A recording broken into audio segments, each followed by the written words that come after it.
이제 사도 바울이 이 에베소 성도들이 창세전에 이 예정과 선택을 따라서 너희가 예수님 안에서 구원받았다. 그게 굉장한 은혜다. 견고한 것이다. 라는 것을 알려줬잖아요. 그리고 나서 바로 뭘 하냐면 기도를 해줘요. 그들에게 축복 기도를 해주는 겁니다. 중보 기도를 해주는 거예요. 주 안에서 이제 한 가족이 된 그 백성들, 그 이방인 교회를 향해서 이제 기도를 하는데 어떤 기도를 해주느냐? 너희가 구원을 받았지 이제 그 구원받은 자로서 누려야 할 새로운 세계가 있다. 구원을 받았다면 구원받은 자들만이 알 수 있는 그 세계가 있어. 그게 무엇인지를 알길 바란다. 이것을 지금 기도하고 있는 거예요. 얼마나 그 가슴이 그 애틋함으로 기도하겠어요. 오늘 그것이 우리 가운데 들려지기를 간절히 축원합니다. 에베소 교회에게 해주는 사도 바울의 이 기도가 오늘 우리 성림 공동체에 주시는 또 기도가 되기를 간절히 바라는 거예요. 예수님을 통해 하나님을 믿는다는 것은 예수님을 믿기 전까지는 절대 알 수 없었던 세계로 들어가는 것입니다. 여러분 혹시 그 SNS 같은 거 하세요? 전 잘 안 하지만 페이스북이라든가 인스타그램 뭐 많이들 하시는 것 같아요. 근데 가끔 보면 특히 이제 인스타그램에 그런 게 많던데 맛집 갔다면서 막 음식 찍어서 올리는 거 봤지요? 많이 올려요. 별것도 아닌데 막 뽀샤시 처리해가지고 각도 잘 잡아서 그냥 라면 하나 먹으면서도 올려가지고 맛있당? 뭐 이렇게 하면서 올리는 걸 봤어요. 보셨지요? 아마 여러분들은 주로 올리시는 분인가요? 대답이 없어요. 보셨어요? 네, 보셨지요? 올려보신 적도 있나요? 지효 있니? 그런데 관심 없니? 훌륭한 학생입니다. 그렇죠? 훌륭한 학생이야. 존 파이퍼 목사님이 스마트폰이 우리의 영을 혼미하게 한다고 그런 말씀하시던데 훌륭한 것 같아요. 자, 그런데 그런 음식들을 올려놓는 것을 봤어요. 정말 먹음직도 하고 보암직도 해요. 막 샤방샤방 효과까지 다 넣었어요. 그러나 그 사진만 보고 그 음식의 맛을 알 수 있을까요? 없을까요? 절대로 알 수 없습니다. 아무리 사진이 화려하고 먹음직스러워도 먹기 전에는 그 맛을 몰라요. 직접 가서 그 음식을 시켜서 먹어봐야 그 맛을 알 수가 있습니다. 우리가 예수 믿는다는 게 요와 같아요. 맛집에 가서 직접 음식을 먹는 거하고 똑같습니다. 우리나라에 사는 사람치고 교회 십자가 한 번도 못 본 사람 있을까요? 없어요. 너무 많아요. 골목마다 십자가가 굉장히 많습니다. 없는 곳이 없어요. 더군다나 교회에 대해서 한 번도 들어보지 못한 사람 이거 찾기 힘듭니다. 요즘은 언론에서도 수시로 막 교회가 펑펑펑 터지기 때문에 막 들을 수밖에 없어요. 길거리를 지나가면서도 전도지 한번 못 받아본 사람이 없을 거예요. 그죠? 네, 요즘 우리 교회도 열심히 또 하잖아요. 그러니까 전도지 또 한 번 받아봐요. 또 집에 문을 두드리면서 예수 믿으세요. 전도 오시는 분들을 만나기도 합니다. 그렇기 때문에 예수님에 대해서 또 하나님에 대해서 성령님에 대해서 교회에 대해서 모르는 사람은 없어요. 그러나 그렇다고 해서 그들이 다 예수를 믿고 교회에 다니느냐? 그건 아닌 거예요. 맛집이 어디인 줄 알고 맛집에 올라오는 맛있는 음식 사진을 보기만 했을 뿐 먹어보지 못한 사람들하고 똑같은 겁니다. 직접 가서 먹어야 그 환상적인 맛을 알듯이 예수 그리스도도 내가 믿어야 되는 거예요. 우리가 지금 오늘 읽은 본문의 계시라는 말에서 나와요. 계시. 복음은 계시입니다. 계시는 뭐냐? 감추어져 있던 것이 드러난 걸 얘기하는 거예요. 내 주머니 속에 뭐가 있는지 여러분들은 모르시잖아요. 그러나 이걸 빼주면 알 수 있는 거예요. 이러면 볼펜이 숨겨져 있었는데 제 안주머니에 뭐가 있을까요? 모르죠? 딱 봤더니 볼펜이 있어요. 이게 계시예요. 드러난 것입니다. 그런데 우리가 아는 이 숨겨진 것들이 드러났다라는 말은요, 시크릿이라는 개념은 아닙니다. 꼭꼭 숨겨놓아서 사람들이 찾지 못하게 만든 게 복음이 아닙니다. 제가 조금 전에 말씀드렸듯이 이미 복음의 계시는 만방에 다 드러나 있어요. 수많은 사람들이 교회를 접하고 예수에 대해서 다 들어본 것처럼 이미 다 드러나 있습니다. 단지 뭘까요? 믿기 전엔 실체를 모르게 되는 거예요. 이미 드러난 계시예요. 그러나 그 계시가 믿음으로 붙잡지 아니하면 결코 복음이 될 수가 없습니다. 그래서 복음은 복음으로 듣는 자에게만 복음이 돼요. 복음은 복음으로 듣는 자에게만 복음이 된다. 오늘 그것이 계시예요. 에베소 백성들은 바로 그 계시를 알게 된 것이죠. 창세전에 나를 선택하셨고 예정하셨다. 이것을 믿음으로 취한 겁니다. 즉 계시로 드러난 거예요. 오늘 또 계시를 얘기하고 있는 거예요. 이미 알고 있는 자에게. 그럼 이것은 뭐냐? 이것을 우리가 좀 한번 살펴봐야 됩니다. 우리 17절 말씀을 다시 한번 읽어봅니다. 자, 시작. 그리스도의 하나님 영광의 아버지께서 지혜와 계시의 영을 너희에게 주사 하나님을 알게 하시고, 사도 바울이 에베소 교인들에게 하나님 이것 좀 주세요 라고 기도를 하고 있어요. 그게 뭐예요? 지혜와 계시의 영이라고 말합니다. 지혜나 계시는 여기서 지금 말하는 이 문맥상으로는 예수를 믿게 만드는 그 믿음을 말하는 게 아닙니다. 왜냐하면 이미 믿고 있거든요. 그렇기 때문에 여기서 말하는 지혜와 계시는 뭐냐? 지금 사도 바울이 옆에 써놨지요. 하나님을 알게 해주세요. 자, 그런데 지금 예수님을 믿었으니까 하나님을 압니까 모릅니까? 당연히 알지요. 그러니까 여기에서 사도 바울이 하나님을 알게 해주세요, 그런 계시와 지혜의 영을 부어주세요 라고 얘기하는 것은 모르는 하나님을 알게 하는 것이 아니에요. 이미 알고 있는 하나님에 대한 것을 더 깊이 알도록 하는 것이고, 그것은 뭐냐? 오늘 이 9절 뒤로 나오는 것들입니다. 즉 예수를 믿었어요? 하나님의 자녀가 됐어요? 그렇다면 그것이 얼마나 큰 영광이고 능력인가를 알게 해주십시오. 그 말을 하는 겁니다. 쉽게 말하면 이런 거예요. 제가 우리 성림교회에 부임하기 전에도 성림교회에 대해서 알고 있었어요? 없었어요? 몰랐을까요? 아니에요. 전 6년 전부터 알고 있었어요. 소수의 이 극성 맞은 몇 분들을 통해서 제가 이미 성림교회에 대해서 많이 듣고 있었어요. 자, 그렇다면 제가 6년 전부터 알고 있었다고 성림교회를 정확하게 제대로 알았을까요? 절대 그럴 수 없죠. 단지 그냥 몇 사람에게 듣는 정도의 정보만 알고 있었을 거예요. 그러다가 제가 작년 11월에 이곳에 부임을 했어요. 자, 그러면 그 즉시로 제가 성림교회를 온전히 알 수 있었을까요? 그렇지 않죠. 담임 목사가 됐다고 해서 제가 우리 공동체를 속속들이 다 알 수 있는 것은 아닙니다. 자, 그런데 1년이 지났어요. 이제 지금은 어떨까요? 1년 전하고 똑같을까요? 아니죠. 아니죠. 전혀 달라졌어요. 이제 성림교회를 많이 알게 됐어요. 1년 전까지 몰랐던 부분들을 이제는 깊이 알게 됐어요. 그게 뭔지 아세요? 우리 공동체가 정말로 귀하고 아름답다라는 거예요. 성도 한 분 한 분의 성품도 알고 그분들의 달란트도 알고 이제는 집안 사정까지 다 알게 됐어요. 그러니까 제가 그냥 밤에도 주여 하면서 기도를 할 수밖에 없는 상황들이 돼요. 자, 1년 전에 부임했을 때는 그렇지 않았어요. 그 전에 6년 동안 이 교회를 알 때는 그렇지 않았어요. 그러나 지금은 그냥 앉으나 서나 교회 생각밖에 안 나요. 왜일까요? 그만큼 깊이 알게 된 거예요. 바로 이겁니다. 이렇게 알게 되길 바라는 거예요. 사도 바울이 지금 에베소 교인들에게 얘기하는 거예요. 하나님께 얘기해서 이 에베소 교인들에게 하나님을 더 알 수 있도록 지혜와 계시의 영을 부어 주십시오. 그만큼 이제 막 알게 된 그 하나님을 더 깊이 알게 해 주십시오. 하나님께서 이 땅의 교회를 향해서 이 땅의 성도들을 향해서 베푸시는 그 위대하심을 더 알게 해 주십시오.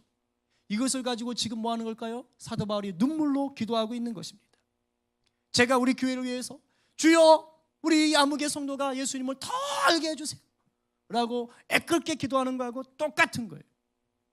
그런데 이 하나님을 알게 되는 것은 공부해서 알 수 있는 지식이 아니더라 이 말이에요. 오늘 이걸 아셔야 돼요. 바로 성령의 역사를 통해서만 알 수 있는 거예요. 하나님을 더 깊이 알아가고 알아가는 것은 물론 성장반도 해야지요, 가스펠 프로젝트 해야지요, 제자반도 해야지요, 지식적으로 아는 것도 중요하지요. 그러나 사도 바울은 뭐라 그러는 거예요? 궁극적으로 하나님을 아는 것은 성령의 힘이다. 지혜와 계시의 영이라고 말할 때 그 영이 뭡니까? 성령이에요. 성령. 이걸 자칫 오해하시면 지혜와 계시의 영이라고 그러니까 뭔가 신비로운 건가 보다, 뭔가 예언하는 능력인가 보다, 그런 거 아니에요. 물론 그럴 수 있지만 여기서는 그걸 얘기하는 게 아닙니다.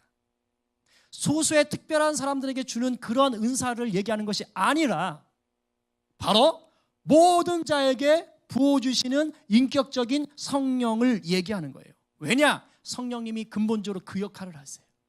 고린도전서 2장 10절 한번 읽어보겠습니다. 다 함께 시작.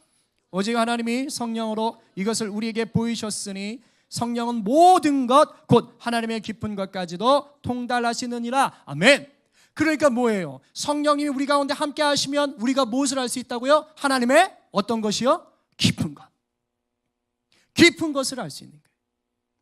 성령님의 내주하심 가운데 들어가면 우리가 자연스럽게 하나님의 깊은 가운데 들어가는 것입니다. 지금 사도 바울은 에베소 교회 성도들이 성령께서 밝히 보여주시는 이 지혜와 계시를 통해서 마음의 눈이 밝아지기를 원하는 거예요. 그래서 하나님의 놀라운 계획과 능력을 좀 알게 해주세요. 알게 해주세요. 오늘 성령님께서 여러분 모두에게 이 지혜와 계시의 영으로 임하시기를 간절히 축원합니다. 그래서 우리를 향해서, 우리 성림교회를 향해서 하나님의 놀라운 뜻이 온전한 것이 무엇인지를 깨달아 알기를 원해요. 자, 그렇다면 이 지혜와 계시의 영을 통해서 오늘 성령님이 우리에게 보여주시려고 하는 것이 무엇일까요? 사도 바울은 오늘 본문을 보니까 세 가지를 알게 해주십시오. 이 지혜와 계시의 영을 통해서 하나님이 더 부어주시고자 하는 그 세 가지를 더 알아서 하나님의 하나님됨을 깨닫게 해주십시오. 이렇게 중보하고 있어요. 그 세 가지가 바로 18절부터 19절 말씀이에요. 우리 먼저 이것을 한번 같이 읽어볼까요? 자, 시작.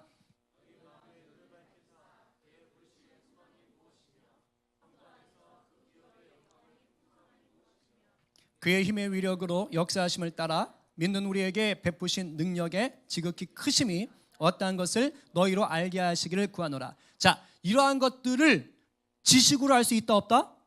없다. 무엇을 통해서 안다고요? 성령님. 지혜와 계시의 성령님. 우리 준호가 맞췄어요? 맞춰서 웃으신 거예요? 때렸어요. 예. 지혜와 계시의 영이 들어가라고 지금 엄마를 때리는 것이죠. 그죠? 근데 준호가 가끔 예배 때 보면 정답을 많이 얘기해요. 그죠?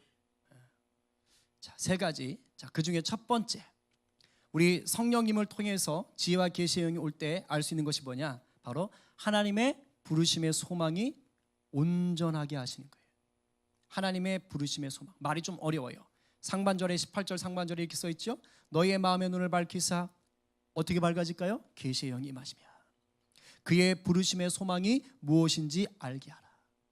그의 부르심, 하나님의 부르심의 소망. 이 말이 뭘까요? 하나님께서요, 저와 여러분들을 창세전에 예정하고 부르실 때 소망을 품고 부르셨다는 거예요. 그냥 야, 너 일로 와. 1번, 3번, 5번. 야, 넌 나가. 너 찌라시 비켜. 뭐 이런 식으로 하지 않았다는 거예요. 하나님의 하나하나 딱 부르실 때 소망을 가지셨어요. 목적을 갖고 부르신 거예요. 이게 여러분 가운데 와닿아야 돼요. 여러분들만 하나님을 향한 소망을 품는 게 아닙니다. 그 전에 이미 하나님이 창세전에 여러분을 향한 소망을 갖고 계셨어요. 목적을 갖고 여러분을 부르셨다고 얘기해요. 어떤 목적일까요? 노예로 부리는 것? 아니에요. 그렇지 않아요. 오늘 이 본문에는 정확히 나오진 않지만 학자들은 얘기합니다. 이 소망이 뭐냐? 바로 그리스도를 통한 친밀한 교제다. 그래서 존 스토트 목사님은 이것을 이렇게 써놓고 있습니다. 우리 같이 한번 읽어보겠습니다. 자, 시작. 우리가 그리스도를 알고 사랑하고 순종하고 섬기며 그리스도와 함께 그리고 서로 교제를 나누고 현재 당하는 고난을 넘어 언제나 나타나게 될 영광을 바라보는 그런 삶으로의 부르심이다. 결국엔 친밀함이죠. 우리도 하나님을 향한 소망이 있듯이 우리를 향한 하나님의 소망은 바로 이 하나님과의 친밀함, 깊은 교제예요.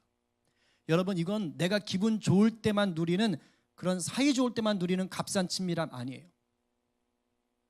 지금 존 스토트 목사님이 그랬죠? 고난을 넘어. 그죠? 고난을 넘어. 내가 고난도 함께 당하는, 예수님과 함께 당하는 그 친밀함을 얘기합니다. 그래서 사도 바울은 로마서 8장 17절에서 이렇게 얘기했어요. 자녀이면 또한 상속자 곧 하나님의 상속자요 그리스도와 함께한 상속자니, 그 다음 뭐라 그래요? 우리가 그와 함께 영광을 받기 위하여 무엇도 고난도 함께 받아야 할 것이니라. 진짜 깊은 친밀함은 언제 나오는 줄 아세요? 진한 동지애는 언제 나오는 줄 아세요? 고난을 함께 나올 때 나와요. 그래서 군대에서 고생한 동기들이 친하잖아요. 같이 어려움 겪을 때 고생했던 사람들이 친하잖아요. 똑같습니다. 혹시 여러분 지금 믿음을 지켜나가는데 고난이 있나요? 어려움이 있나요? 그렇다면 오늘 이 말씀을 붙잡고 기뻐하셔야 돼요. 왜냐하면 그것은 어떤 증거입니까? 하나님과 지금 더욱 친밀해지고 있다라는 거예요. 그 시간이다라는 것입니다. 강력한 접착제와 똑같은 거예요. 이 친밀함, 특별히 고난도 함께하는 그 친밀함으로 하나님 우리를 소망을 두시고 부르시고 있다는 것, 이것을 오늘 성령께서 더 알게 하시고 누리게 하시길 간절히 축원합니다. 자, 두 번째는 성령님을 통해 하나님의 기업의 영광을 알게 하신다. 이 말들이 조금 어려워요. 그러나 여러분들이 좀 익히길 바랍니다. 우리 18절의 후반절에 보니까 이렇게 써 있어요. 성도 안에서 그 기업의 영광의 풍성함이 무엇이며, 세번역 성경으로 보면 이렇게 되어 있습니다. 읽어봅니다. 시작. 성도들에게 베푸시는 하나님의 영광스러운 상속이 얼마나 풍성한지를 여러분이 알게 되기를 바랍니다. 아까 기업이 뭐라 그랬어요? 지금 상속이라는 말이에요. 아까 로마서 말씀에서도 상속자다라는 표현을 썼잖아요. 양자됨이 뭐예요? 상속받았다라는 거예요. 그러니까 우리가 생각하는 어떤 회사를 물려받았다 이런 뜻이 아니에요. 양자된 우리가 누리는 권세를 바로 상속받았다라고 얘기하는 거예요. 우리를 부르신 하나님께서 우리에게 최종적으로 주시려는 것이 바로 뭐예요? 이 상속의 영광이다. 구원받은 자가 누리게 될 것이 바로 이 상속의 영광인데, 이게 뭐냐? 영생이라는 겁니다. 좀 추상적이지만 여러분들이 이것이 믿음으로 와 닿아야 돼요. 내 것으로 와 닿아야 돼요. 자, 디도서에서 바울이 이렇게 얘기합니다. 3장 7절 시작. 우리로 그의 은혜를 힘입어 의롭다 하심을 얻어 영생의 소망을 따라 상속자가 되게 하려 하심이라. 하나님이 그 영광의 기업 풍성함을 주시는데 그게 뭐냐? 상속이다. 근데 그 상속은 바로 뭐냐? 오늘 바울이 얘기하듯이 뭐예요? 영생의 소망이다. 그 영생의 소망이 너희들에게 찔끔찔끔 있는 것이 아니고 풍성하다라고 얘기하는 것이에요. 요한계시록에서 이것을 잘 보여주고 있어요. 얼마만큼 풍성한 것인지를 우리에게 와닿게 해줍니다. 우리 요한계시록 21장 3절 4절, 우리가 곧 주님 만나면 누리게 될 영원한 천국을 기대하면서 같이 읽어봅니다. 시작.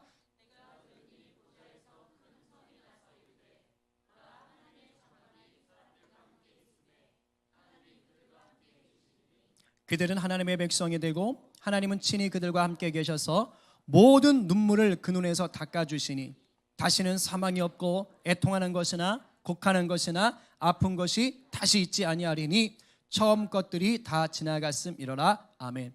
여러분, 이보다 더 좋은 상속이 어디 있어요?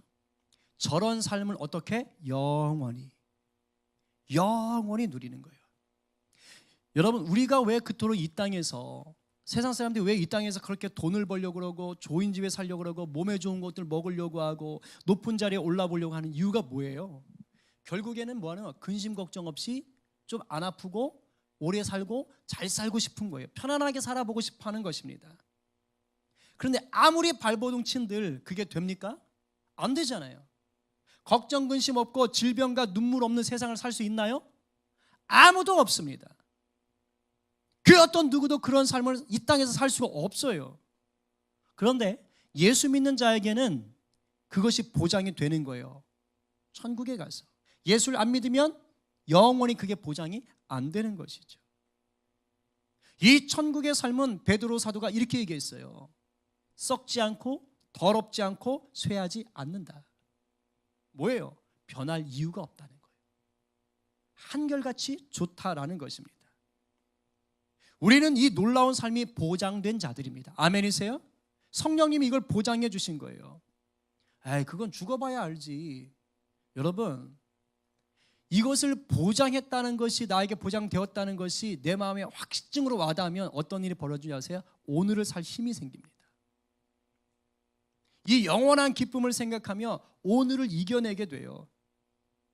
여러분, 세상을 이기고 지는 게 어디에서 시작되는지 아세요? 마음에서 시작됩니다. 이 마음 속에서 싸울 의지가 있고 없고가 세상을 이기네 지네가 나오는 거예요. 작은 문제 앞에서도 내가 죽겠네 못 살겠네 하는 사람은 결국 무너집니다. 아무것도 못해요. 왜 그런 소리 나옵니까? 소망 없는 겁니다. 앞일에 대한 확신이 없는 거예요. 내가 이 앞에 이 문제를 해결해서 잘 살아갈 의지도 없고 계획도 없고 아무런 믿음도 없는 거예요.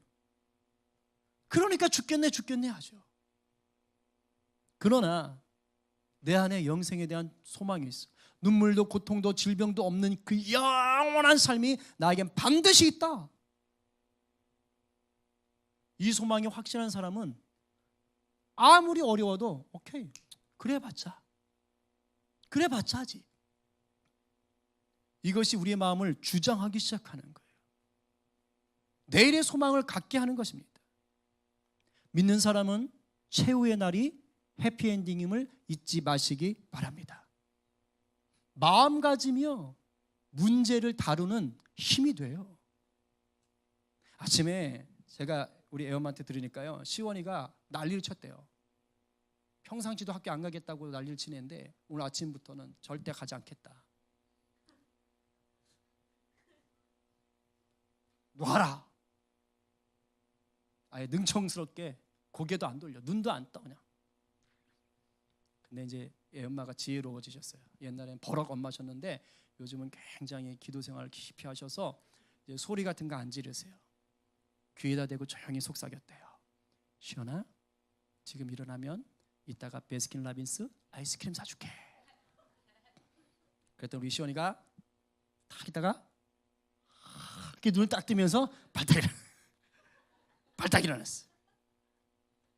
아침에 이불 밖으로 나오는 게 너무 큰 고통이었지만 학교에만 갔다 오면 뭐가 온다는 거 아는 거예요. 이제 아이스크림이 있다. 그것도 베스킨라빈스다. 그죠? 뭐가 생긴 거예요? 소망이 생긴 거예요. 자기 앞일에 대한 소망이 생긴 거예요. 비록 학교 생활은 끔찍해요.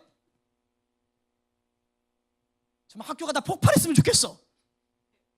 그러나 그 너머에 소망이 있는 거예요.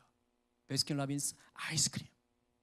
아까 저녁에 딱 교회 왔는데요, 목양실 문을 딱 들고 그러면서 손에 베스킨라빈스 아빈스 딱 들고 왔어요. 아이스크림 들고. 아빠, 자기 소망이 이루어진 것이죠. 그러니까 이 마음이 있으니까 학교도 가는 거예요. 제가 시원이 데리고 아주 우스갯소리 얘기했지만 똑같아요. 여러분 마음 가운데 있잖아요, 무너지지 않을 소망이 있으면 버텨요. 버텨. 혹시 지금 여러분들 삶이 좀 초라해 보이세요? 눈물 흘려야 될 일들이 많이 생깁니까? 이미 우리에게 상속된 이 영생의 풍성한 영광을 바라보시기 바랍니다. 이것을 바라볼 수 있는 믿음의 눈이 열리잖아요. 그러면 오늘을 살아가는 우리의 마음에 든든한 닻이 내려지는 거예요. 닻이 내려지는 거예요. 돛이 아니고 닻이. 거센 바람과 풍랑이 몰려와도 꿈쩍하지 않을 예수님이라는 밧줄이 쫙 내려가서 바다 밑바닥에 빡 꽂혀 있는 겁니다. 그것이 우리를 보호하는 거예요. 살다 보면 고난의 바람 맞을 수 있어요. 거센 풍랑 맞을 수 있습니다. 그러나 예수 안에서 영생의 상속을 받은 자는요, 그 배가 결코 뒤집어지거나 침몰하지 않아요. 바람 맞고 흔들릴 수는 있어요. 그러나 침몰되지 않는 거예요. 뒤집히지 않는 거예요. 그렇게 버티면 바람도 풍랑도 잦아들 때가 옵니다. 반드시 와요. 그럼 다시 그 영원한 생명이 있는 천국을 향하여 항해하게 되는 겁니다. 오늘 성령님께서 우리 마음의 눈을 활짝 열어주셔서 영원한 기업인 이 천국의 영생을 보게 하시고 우리 심령에 닷줄로 내려지기를 간절히 축원합니다. 아멘. 세 번째는 성령님을 통해서 하나님의 크신 능력을 알게 하신다.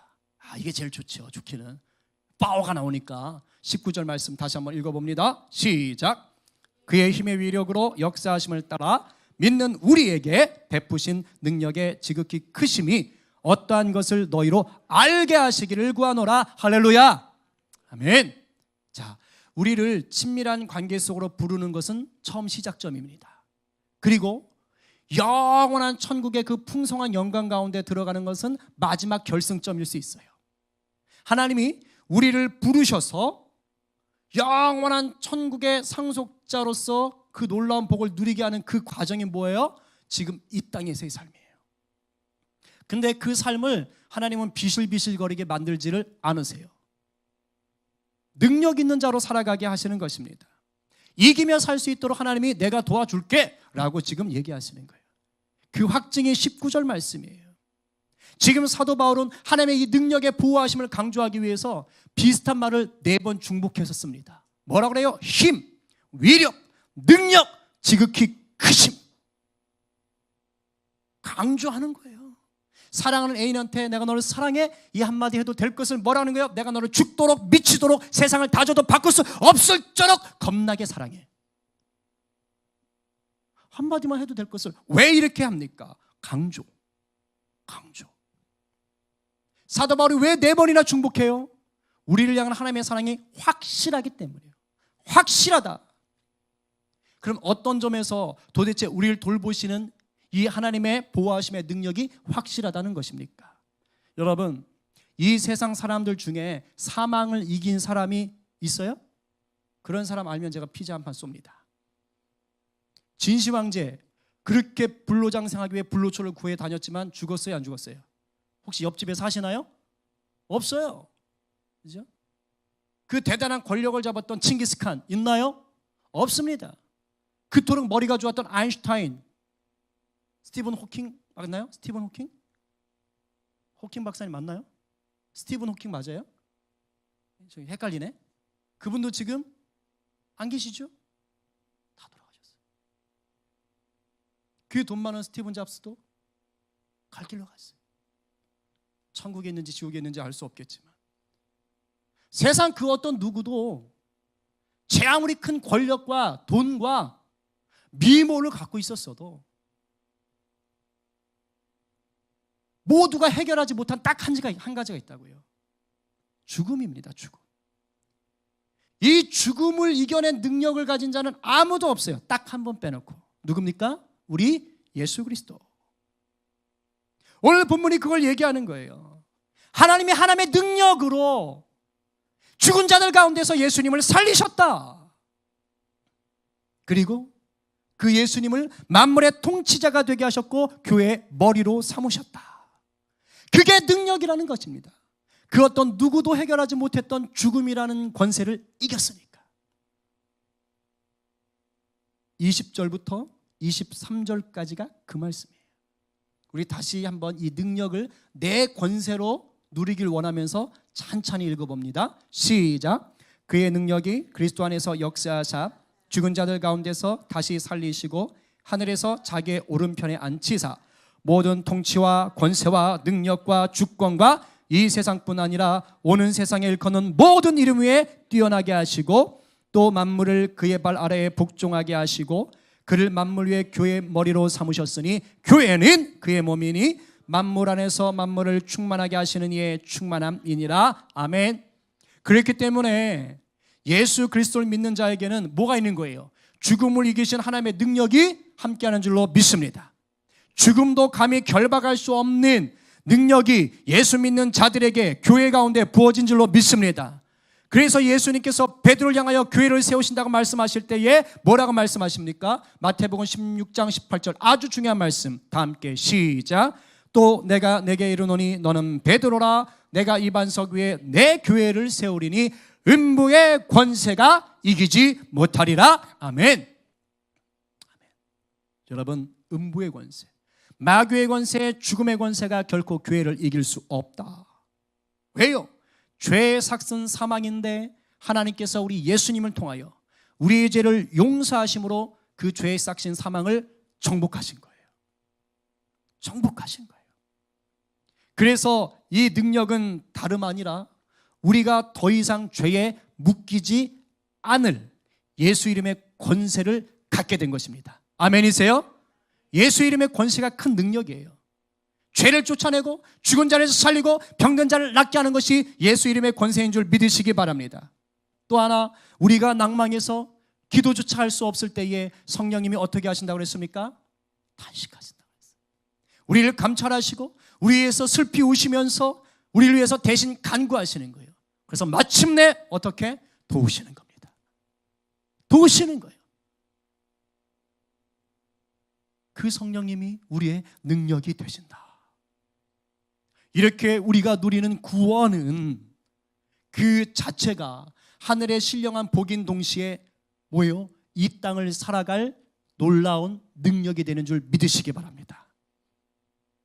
그럼 이제 묻습니다.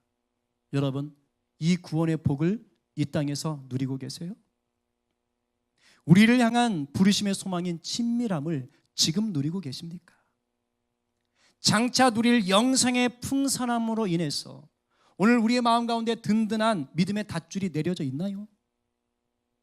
그리고 죄가 우리를 유혹할 때마다 나사렛 예수 그리스도의 유명하니 너는 떠나갈지어다 하며 이겨내세요?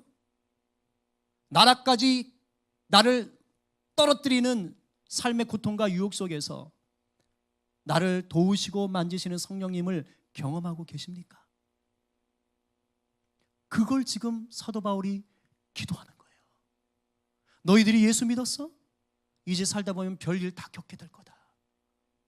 에베소라는 이 우상의 땅에서 수많은 박해와 유혹을 겪게 될 거다.